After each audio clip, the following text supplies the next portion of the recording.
I choose to listen to what our Indigenous elders have to say whenever I can, not only out of respect for our past, but really out of respect for our future, because we need what they know.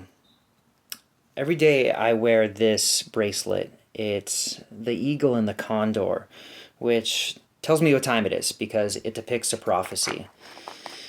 This is probably worth its own conversation, but the prophecy basically says that when the eagle and the condor fly together, the world will know peace. One way of interpreting that is modern empire and indigenous elders flying together for the same purpose.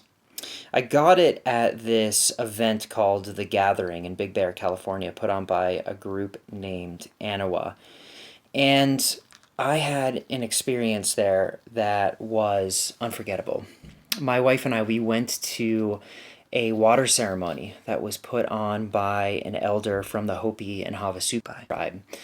And what she did is she invited everybody to bring some water that they had gathered from the sacred springs of whatever land that they had come from all around the world. And there were elders from literally the entire planet here, and guests, people like me and my wife, there to listen and learn.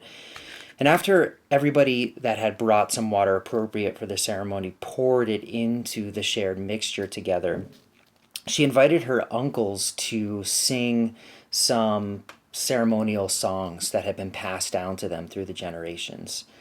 And we sat there, blue skies, hearing them sing these water songs. And as they sang these water songs, I swear, this really happened. Thunderclouds formed, rain clouds formed, and we could hear the sound of thunder in the distance. We could feel the water in the sky forming into clouds. And the fact that that was happening at the same time as they were singing was so moving that I felt something well up in my heart and I began to cry. I'm not ashamed to admit that. And I looked over at my wife and she was crying too. And I looked over at some other guy, like sitting on the circle on the other side, and we locked eyes, and he was crying, and I was crying. And then we all kind of realized it at the same time. We were like, water. The water is arriving. Like, this ceremony about water is about water in all of these different places. Absolutely floored me. And then later on in that event, we were walking around, and my wife and I, we walked by a table where those uncles who had sang the songs were sitting. And I went up to them, and I had to tell them, I was like, that was the most incredible thing I've ever experienced. And they were kind of like preoccupied, and then they looked up and they're like, what? Oh, oh yeah. Like it's just like this happens all the time. Like this isn't even like remotely remarkable because this is just what it is. This is what they do. The songs, the ceremonies, the rituals, they're real. Like it just works. It just happens. And as I integrated that more over time and talk to some people to try to like make sense of what that really was that happened, a friend of mine said something really insightful, which is that like it wasn't that they caused it to rain. It's not about causation, it's about correlation. It was an appointment.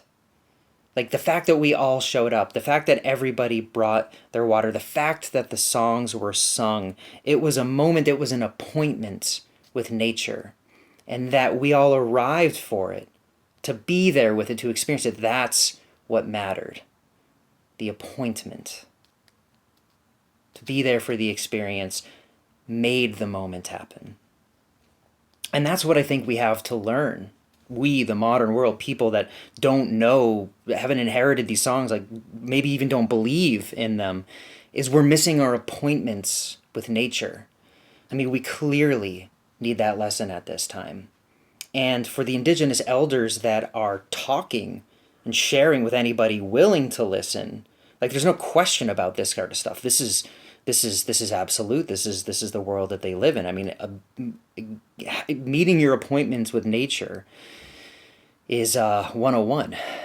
It's the rest of us that need to catch up. I don't think any of us can look around at the state of our planet today and admit that we're meeting our appointments with nature. So there's knowledge here, there's a skill set There's a tradition that isn't just about respecting our past.